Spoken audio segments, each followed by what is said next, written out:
Hey friends, this is Katie, host of the true crime podcast Malice and Mocktails. Join me every Monday as I dive deeper into both vintage and contemporary true crime cases from across the globe. And because true crime can be a bit of a bummer, I also share at the end of each episode delicious mocktail and other alcohol-free beverage recipes. Thanks so much for listening. Cheers.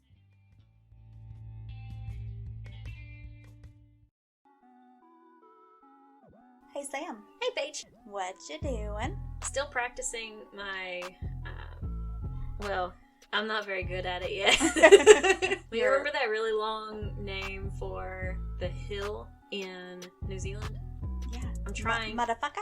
That one. Yeah. Yeah. I'm still practicing. Yeah. It'll get there eventually. Mm-hmm. I'm hoping by next week I got it down. Hoping. So watch out, Lisa Marie. We're practicing. We are. Besides that, what are we doing? We're recording a podcast. And what's that podcast called? M Cubed. Murder, Mystery, and Mayhem. Motherfucker. Featuring my children in the background. Yeah, no shit. Like, I told them to be quiet. Apparently they're doing TikToks or some shit in the living room. Oh, nice. Yeah. They've got Juden on it too. Aww. That's what they were doing whenever I went out there and told them to be quiet. Yeah. Yeah. And then my husband's bringing groceries in now too. So that means that there's just gonna be like slam doors and stomps and food being flopped to the ground, all dramatic like. Will he tell the kids to go help? Because my kids will go help. Oh, I don't know. I'm sure he will. He'll tell Madison too. Because I always make my kids bring in groceries. I'm not bringing in groceries by myself. They're eating too. Yeah. No, we usually make the kids help. Yeah. Because there's more of them. Mm-hmm, there is. Even Jude helps. He'll bring in the gallon of milk. That's as big as he is. I know. Like, he's 4, and he's tiny, and he's like, no, I want that. So he'll grab it, and he'll just, like, waddle up with it. Aww. But he's so fucking strong. Yeah. So he does that. Aww. He'll get to the porch, and then he'll, like, sit it down and be like, Mom, it's too heavy. So then I'll get it up on the porch, and be like, I'll take it. And then he'll finish taking it in the house. He just doesn't want to go up the stairs with it. Recording means yell as loud as you can at all times. Mm-hmm. At least it wasn't, hey, you guys. One of these days we'll have a she shed. So on that note, join our Patreon. You'll get extras dumbassery. Anyway, do we have anything new? I don't know who has been keeping up with the Daryl Brooks trial. I have not. I have. Paige has. It has been intense. But we're recording today and he was convicted. He received all 76 charges. Holy shit. Mm-hmm. He is guilty. He was found guilty on all 76 of them. So sentencing will be, I think they said next week maybe, or the next. I can't remember. But yeah, so I'm just glad. Because he's a shitbag. Yeah, what little bits I have seen of the trial is ridiculous. The way that he tried to intimidate the judge and the prosecutors it was just sick. And the way that, I have so many opinions on this. So many. If y'all want to hear those opinions, just message me on Instagram because I will be happy to discuss it with you. I've been discussing it with, like, 3 Evil other Pudding, pods. yeah, Evil Pudding and Nick of Crime, and yeah, it's just been intense. But I'm very glad that he is going to jail, and I hope he drops the soap. He is facing up to, 6 life sentences plus 859 years for the other charges. I'm not sure what those were. I know that... Reckless endangerment. Okay. There's more than that, but there is a lot of counts of that because he injured 61 people. Yeah. It's just... I hope he receives all of that, but that is the most I have seen. And to have the audacity to think that he could represent himself and get away with everything that he did, during the proceedings, during the trial, how he talked to the judge, how he talked to everybody. Oh, I saw one where he was just like mean mugging everybody. Yes, it was awful. Reminded me of an ostrich, just so you know, because those bitches be evil. I would love to buy the judge a drink. Yeah, I hope she goes on a long vacation. She definitely needs one. But yeah, so if you want to talk about it, just hit me up. Yeah. I'll be happy to talk to you about it. You can do that through our Twitter, Instagram, or Facebook. Or email. So, do that. She needs somebody to talk to about it, because I haven't watched it yet. I will catch up at some point, but... I know, she's killing me. She hasn't caught up on Game of Thrones or House of the Dragon, so I can't talk to her about that. Listen, my brain is broken this month. Like, I went into, like, this weird spiral, and I'm slowly coming back out. It's getting there. It's just not great. But soccer season is over! Yay! That's over for all of my kids, so I legitimately have this in the evenings, and that's fantastic. Yeah, that's awesome. That makes me happy. What case do you have for us today? I have 2 smaller ones, and I say smaller, they're shorter. They're 2 shorter ones, because normally I come up here with like a 6-page dossier. Yeah, no shit. Of the crimes. But the first one I'll tell you is from 1985, and it's 37 years, and it's an unsolved murder from Springfield, Ohio. The other is from 2014, and it is also a murder, but the killer was finally found after like 2 years. So they aren't related? They are not related. Okay. No. The second one is a Halloween-related story, and then this one is not. But it's unsolved. But it's unsolved. So it is a mystery. It is a mystery. Alright, so, first unsolved murder is from Springfield, Ohio, like I said. The dates, it's like a 3-month span, because she goes missing on January 7th of 1985, and she is found March 20th, 1985. So there's a 3-month period there. But her name is Denise Chance. Her description when she went missing, because, you know, they send out those flyers and everything. She is a white female, 5'2", 100 pounds, brown hair, and brown eyes. Those are basic descriptions. She was little, 5'2", 100 pounds. Yeah, she was tiny. She's 18 years old, by the way. In the early morning hours on January 7th, 1985, Denise Chance, who was 18 years old, was reported missing. Her friend, she lived in an apartment attached or something to it. Yeah. And she lived there, family, friends, property. Sorry, I don't know why that's so hard for me to say. But anyway, so she's living in this garage area in the apartment that's attached to it. So her friend wakes up, and it's freezing in the house, because it's January in Ohio. Like, it's gonna be fucking cold. It's freezing in the house, so her friend starts to go look around, and she realizes the garage door is open.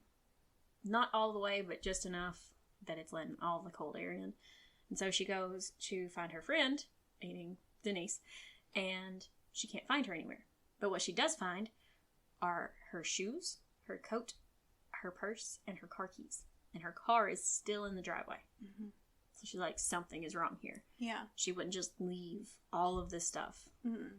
So she called law enforcement. They filed a missing persons report. They tried to find her, but there was no signs. There was nothing. It wasn't until 10 weeks later, when spring started to hit, that Denise's body was found in a ditch on Baldwin Lane. And it's been 37 years since Denise's death. And at the time, her sister, Dana, I think it was, saw 2 different spellings. It was like Dana or Dana. I think it was Dana, and somebody just missed. But I could be wrong. So either way, her sister was 11 years old when this happened. It severely messed up the way she looked at life. Oh, yeah, I bet. She went on and she had children and she lived her life. But she said in an interview, I was scared to turn 18. I thought I was going to die. I was afraid to have kids. My daughter is 20 and my son is 13. And my daughter is still living at home with me, going to college. Because if I allow her to move out, this is what happens. So she is terrified. And I can't imagine what that does to her children too. Because if that's stuck in your head, like, I'm going to die when I turn 18. Like, I can't imagine that. It just destroys me a little bit because she doesn't know what happened to her sister. Mm-hmm. And I think that's made it even worse because anybody would be fucked up by their sibling dying this way. Dana went on to say that when she turned 15, she started meeting with the detectives. And she begged them to let her see the pictures and any evidence that they had. But they refused to let her see the pictures and things like that until she turned 18. And they're like, when you're 18, you can make that decision. She turned 18 and she made that decision. And they let her see the photographs and investigation and everything. On the 30th year anniversary of Denise's death, Dana had this to say. I am angry, probably more angry than sad. 30 years have gone by. This person or persons have gotten married and had kids and probably grandkids and haven't given her a second thought. Somebody out there knows something. 30 years we've lived this way. There has to be closure. I don't want to die not knowing. That makes me so mad. It's been 37 years. And I just can't imagine. No, I couldn't.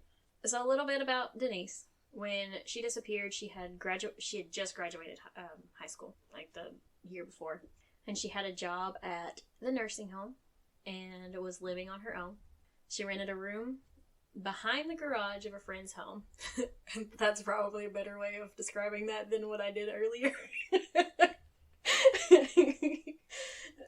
Anyway, but she sounded like such a kind-hearted person. Mm-hmm. Her mother said that she loved the people that she took care of at the nursing home. Mm-hmm. Like, even on her days off, she would take the time that was hers, go pick up some of the residents there and take them out to lunch. Or take them to the park or something. That's really sweet. They don't know who did it. No, there's nothing. It sounded like she took care of her shit. It didn't sound like she went and partied a bunch or anything like that. Like, she just went to work and she was at home. So the only place, I guess, is out in public or at the nursing home. If they don't have any suspects whatsoever and nothing ever happened, it could have been somebody from that nursing home, family member. And then once that person passed, they're gone. Like, they're done, you know? Yeah. They may not have any other family and they're out of there. Or maybe. If they just visit every now and then, they visited. I mean, why else? Or, you know, it could be like Kenny Genovese and... Just a random? He was out on the prowl and she happened to get out of her car at the right time for him. But she was in her house, right? All her keys, all her stuff was in the apartment. The way it makes me think is that she knew whoever it was. See, that's what I thought too. That's what the door was open just enough, probably so she could just slip out, talk to whoever, and then go back in the house. Like, that's kind of where my head went. Yeah. Because it wasn't like it was wide open. It was just enough, like... Is it a small town? I don't know. Springfield? I mean, no, not really, but... That went way off. So they don't have any suspects? Mm-mm. See, the day that she went missing... She had gone to play pool with her brother and some other friends. She gave her brother a ride home, and she went home, and she talked to her roommate from the time that she got home late that night to about 1:30 in the morning. She went to go lay down, and then by 7 a.m., she was reported missing. I say roommate. I don't think there was an actual roommate in the little apartment that she shared, but the other part of the house. How did she die? I'm sitting here trying to find suspects. Yeah, you Sorry. It's unsolved and we need it solved. I don't like that it's unsolved. The patrol officer at the time said on the 30th year anniversary that he remembers that day well. There was snow on the ground. It was one of the first snows of the year, but there were no tracks leading away from the home. So we believe that she probably left prior to the snow sticking to the ground.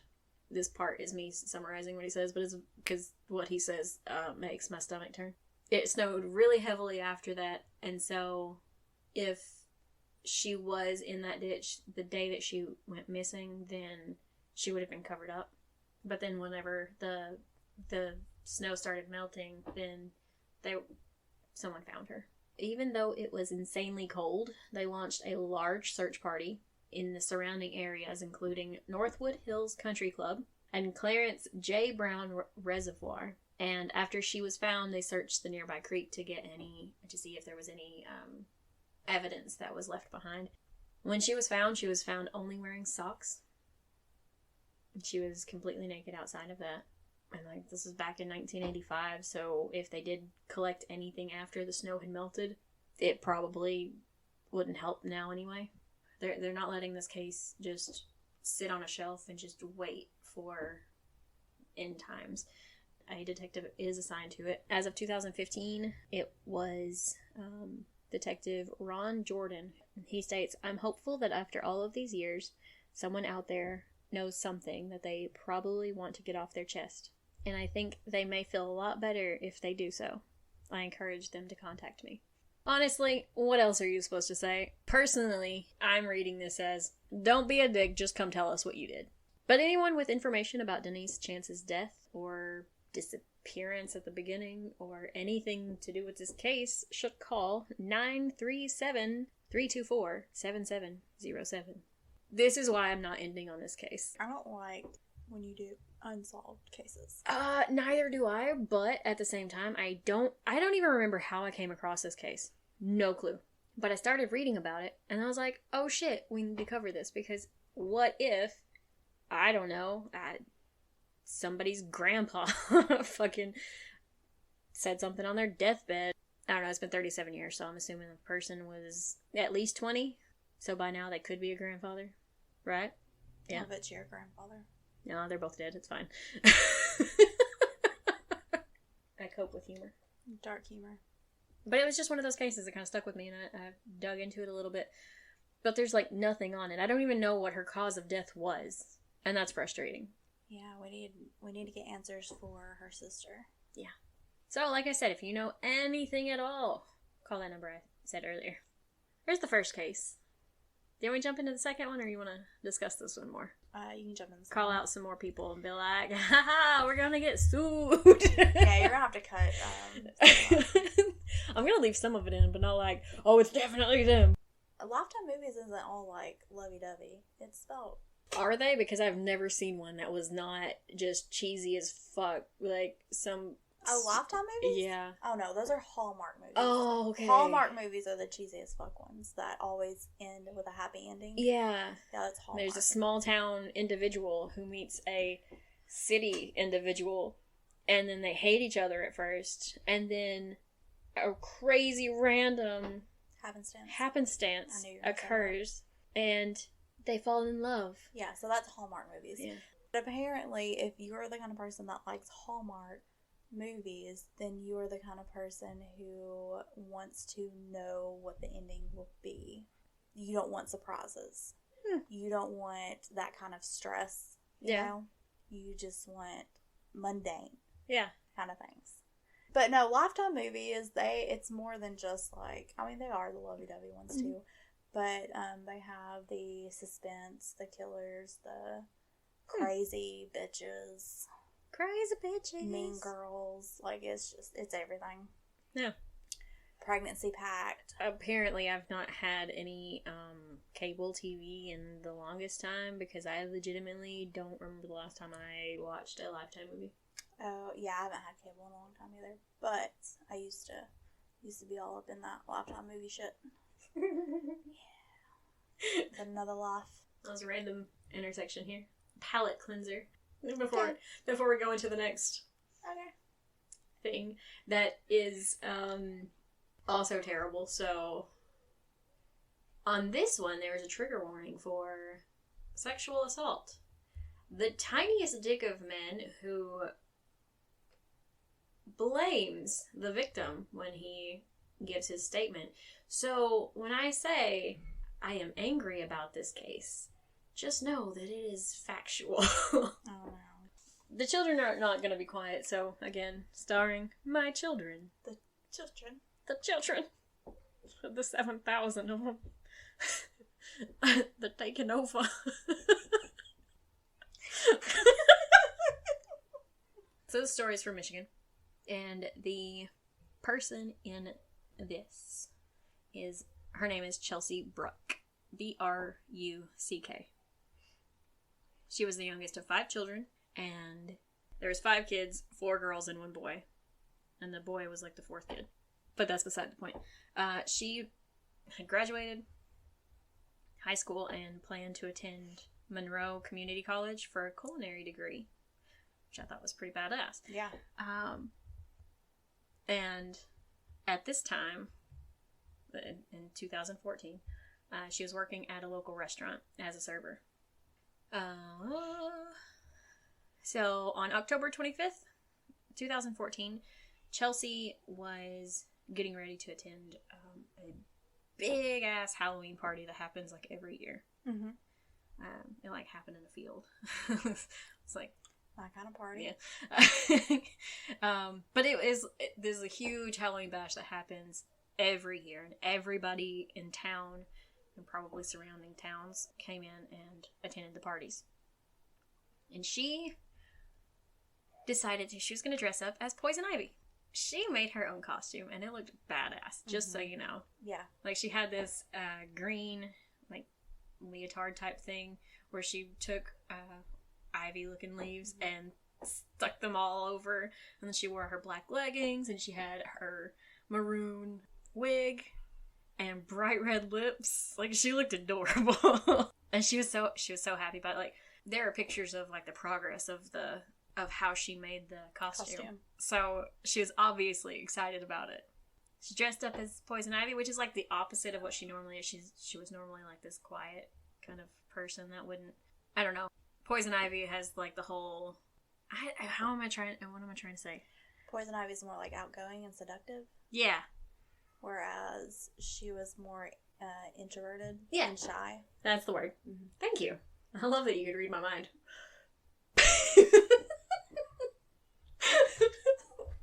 Anyway, so they go to this party. They have a fantastic time. There's pictures taken early the next morning, like, because, you know, party starts at night and then it goes on to the next day. Her friends decide to leave the party.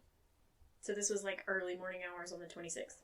There's a couple of different things that I saw. One said that they couldn't find her, so they're like, she knows a lot of people here. She'll be fine. And the other one was like, some of the friends said, hey, do you want to ride? And she's like, nah. So I don't know which one it was. The first one. Probably. Because I would assume that she would go with the people that she was familiar with. Especially since she's not normally, you know, as outgoing, and I'm going to say something and I don't want it to be taken as shaming or blaming her friends for anything. No. In any way. But like, if you go somewhere with somebody, you leave with that person. Mm-hmm. Don't let them stay there by themselves. Right. And it's one of those things, like, as the more you look into cases like this, the more you realize how easy it is for you it's a mundane thing. Like, oh, we're in a town that we're familiar with. I'm gonna head home. I'm tired. I'm just gonna go. And your friend might be like, oh, I'm good. And then never see them again. Yeah. So there's so many instances of that. And so, like, I'm not blaming anybody because nobody knew. Nobody could have predicted this. Mm-mm. So, like, it sucks so much. Mm-hmm. So please don't take that as anything other than just be cautious. Even in a town that you're familiar with. Even with friends that you're familiar with. Just be cautious. And never leave your house. That's my motto. Anyway. The house or the basement? The basement, I guess. It's cozy down there. Chelsea was last seen on the morning of October 26, 2014. So this party was like 35 miles south of Detroit. So it wasn't like in the big city. It was further out, and it was like I'm thinking a farm for some reason. I think it was. That's what I picture in my head. I think it was too. I've heard the story before, but it didn't stick with me apparently. Yeah. Wasn't it owned by someone that also owned like a bar or something like that? Or am I thinking of a different story? I think he had a band. He had a band. Okay. Yeah. I didn't put his name in here because there's no need. We know who did it. Mm-hmm. But anyway, once she didn't return home that next morning, her parents immediately called law enforcement. There was a massive search. She was 22 at the time. Yeah. So, but she was still living at home. Mm-hmm. Okay. So she was supposed to be back home. Yeah. So she was supposed to, but that never happened. So her mom called law enforcement. Law enforcement started a massive search. People in the community helped search. That's awesome that they did it right then with her being 22 mm-hmm. and missing. Yeah. I don't know how that happened because normally it's, she's an adult. Right. I don't know. That's really good. Like, I'm very impressed. Because there was no evidence that anything had occurred mm-hmm. at this point. But anyway, they made a flyer, and it listed her date of birth, which was January 28th, 1992. She had blue-green eyes, blonde hair. She was 5'7" and weighed 135 pounds. On the flyer, it said she was last seen at a Halloween party on October 26th near Williams and Post Road in Newport, Michigan, wearing a poison ivy costume. On one side, they had 2 pictures of her. On one side, it was her with her blonde hair, smiling, really big smile, and she had like pink streaks in her hair. It was just cute. And on the other side, there was a picture of her at the party wearing her maroon wig and poison ivy costume with her bright red lipstick, and she had like a wine jug in her arm and like a coffee cup in the other, like the travel ones. Yeah. And she was smiling. She had her head cupped. It's just freaking adorable. Initially, there was a $17,000 reward for information. Then the amount was increased to $30,000. And while the officers were doing their investigation and stuff, the community got together and they decided they were going to honor her, because after a while, because it takes 6 months for them to find anything, after a while they started realizing she probably wasn't coming home. So her favorite color was purple, and so they started wearing purple ribbons around town, at schools. They were in the businesses. They were just, the community was with her family. There was another photo released, and I'm not sure what the timeline of this photo is, but it had a sketch of the suspect. It was a thin-faced man. I'm assuming white because like the features seemed very Caucasian to me. Mm-hmm. He had white rectangle glasses and an emo swoop, which would be right up for about that time. Yeah. And like, he didn't have a beard, but he wasn't freshly shaven either. He had like some stubble. But that didn't help with finding any leads. Mm-hmm. But honestly, it kind of looks like the guy. His face wasn't as thin, but it looks very similar. 6 months later, on April 24th, 2015, her poison ivy costume and her leggings were found at an industrial site. They were ripped and torn. Later that day, I believe it was later that day or very close to, her remains were found in a wooded lot in Ashe Township. This was about 15 miles from the party. They were able to identify her through her dental records. That was because they wouldn't be able to recognize her by her face. They determined that she had died from blunt force trauma to the head and had so many fractures to her face, her jaws, her neck, and even her teeth. So on September 2nd, 2015, police were able to collect DNA from her leggings. And unfortunately, there wasn't a match in the database, the CODIS database. It would take another year, or a little under a year, before there would be a hit. But on July 21st, 2016, there was a hit on the CODIS database, and it confirmed that Daniel Clay was the owner of that DNA. Why would his DNA just suddenly pop up in the system?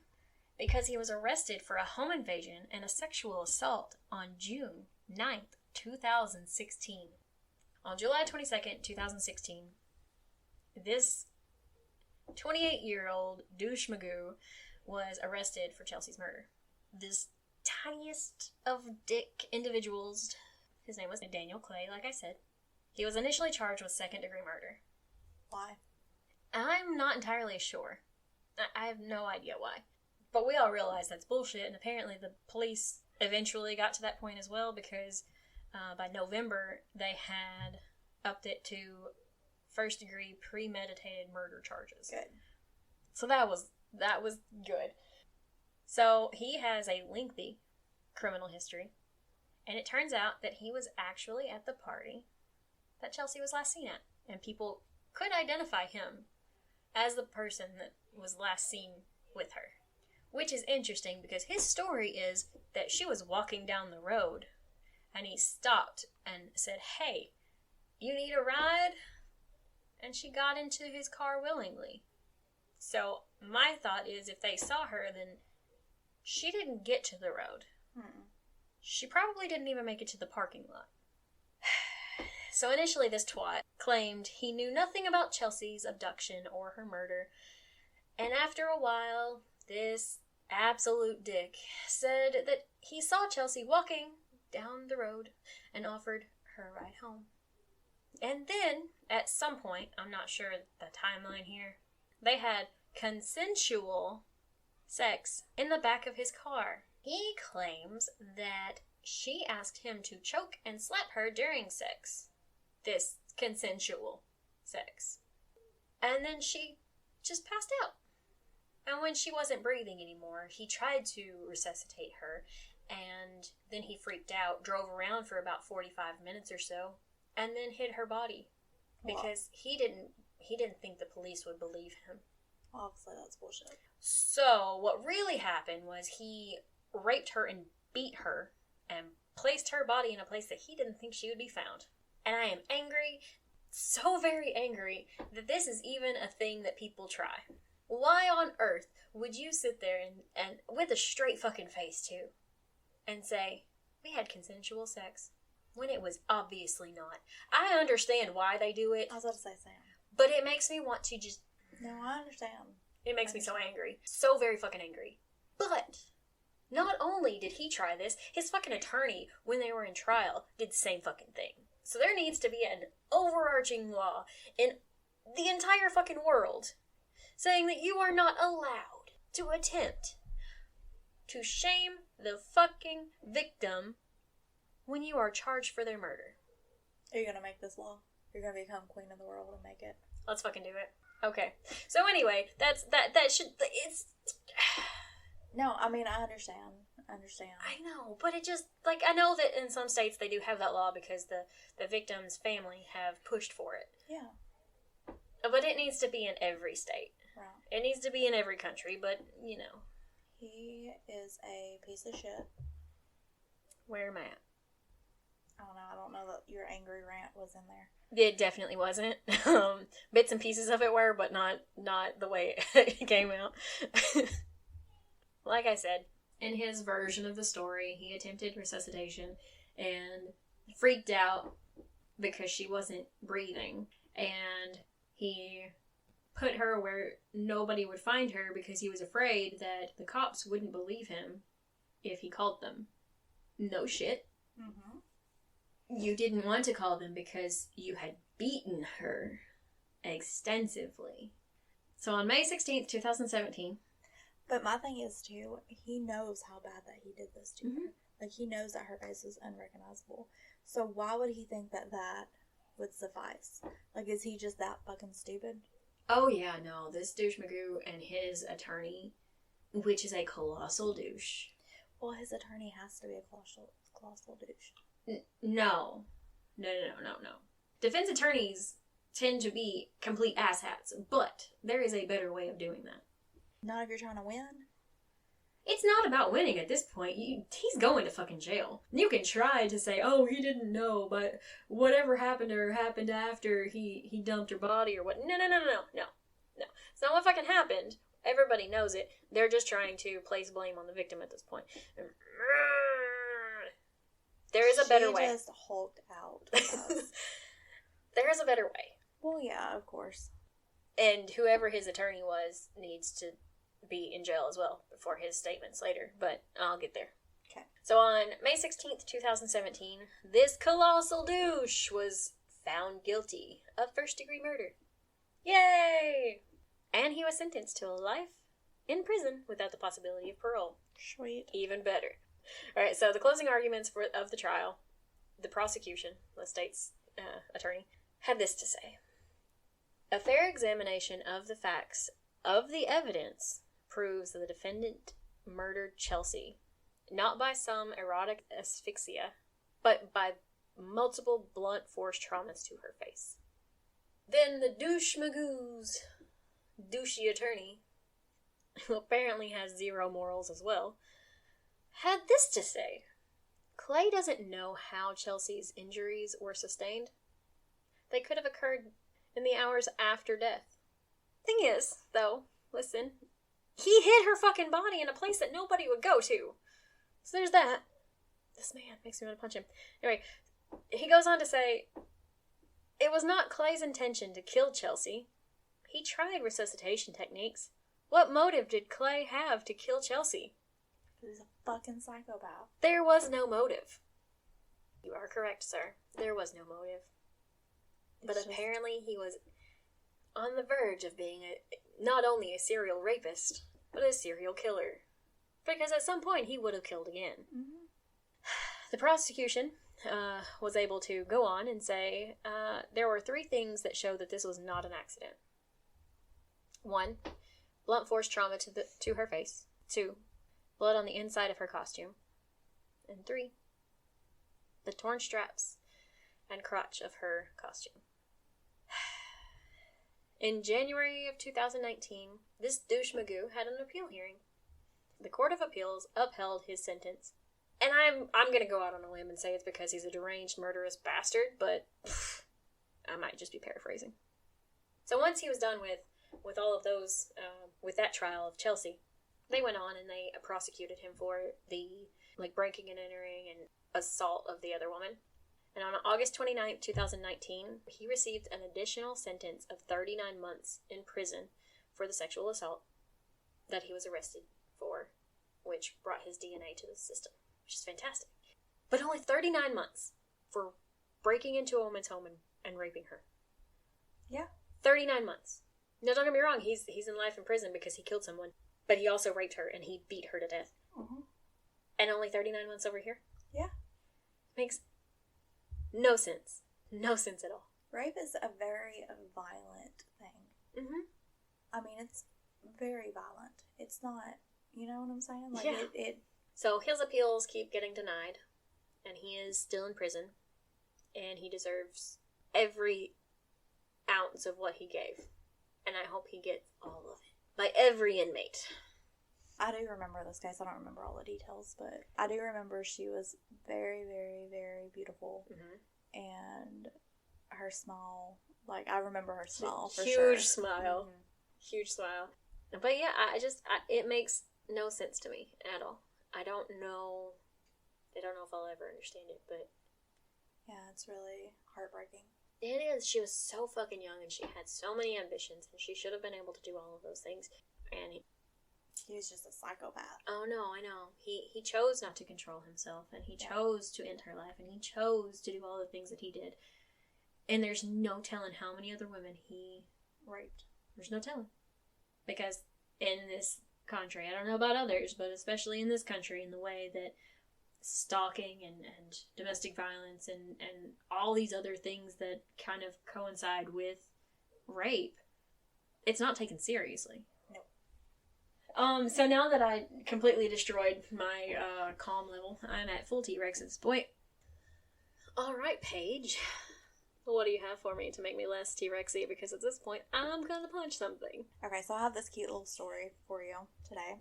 I thought it was cute anyways. So I'll be the judge of that. Yeah.